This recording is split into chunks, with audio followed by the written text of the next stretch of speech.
Halo, kembali lagi dengan saya Muhammad Utaudin. Kali ini kita bertemu di pertemuan ketiga dan akan membahas tentang konsep penilaian surat berharga. Yang pertama, pengertian surat berharga. Istilah surat berharga dalam bahasa Belanda yaitu Waarde Papier. Waarde artinya adalah nilai, dan dalam kitab undang-undang hukum atau KUHD diartikan berharga. Dasar hukum dari surat berharga adalah UU nomor 10 tahun 1998 tentang perbankan, yang menyebutkan bahwa surat berharga adalah surat pengakuan hutang, wesel, saham, obligasi, sekuritas, kredit, atau setiap derivatifnya atau kepentingan lain. Nah, surat berharga adalah sebuah dokumen yang diterbitkan oleh penerbitnya sebagai pemenuhan suatu prestasi berupa pembayaran sejumlah uang, sehingga berfungsi sebagai alat bayar kepada pihak-pihak yang memegang surat tersebut. Nah, kemudian yang B, macam-macam surat berharga. Ya, pertama adalah wesel, kemudian ada cek, ada surat sanggup atau promes, nah kwitansi dan promes atas unjuk, kemudian biljet giro, selanjutnya commercial paper, selanjutnya obligasi, dan kemudian surat hutang negara dan surat sekuritas atau dan lain-lain. Nah, investasi merupakan suatu komitmen penempatan dana pada periode waktu tertentu untuk mencapai suatu tingkat imbal hasil yang diinginkan.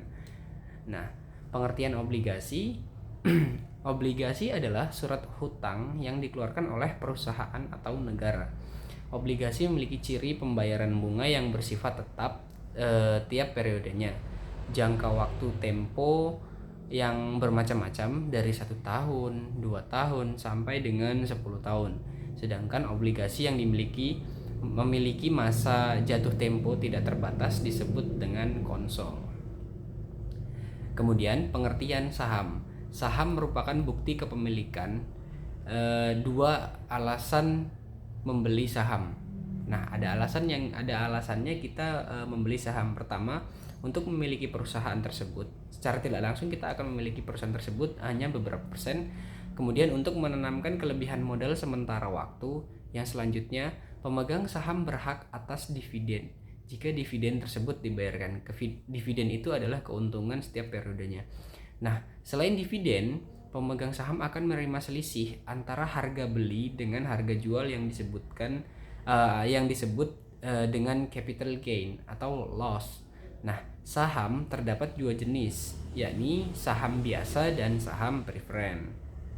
Nah, cara penilaian saham. Penilaian saham yang dipegang pada suatu periode.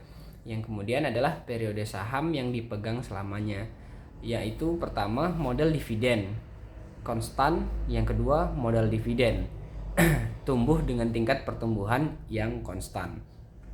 Yang ketiga adalah model dividen dengan tingkat pertumbuhan yang berbeda atau tidak konstan. Nah, demikianlah pertemuan ketiga pada kali ini. Kita akan berlanjut pada pertemuan keempat di kemudian waktu. Terima kasih.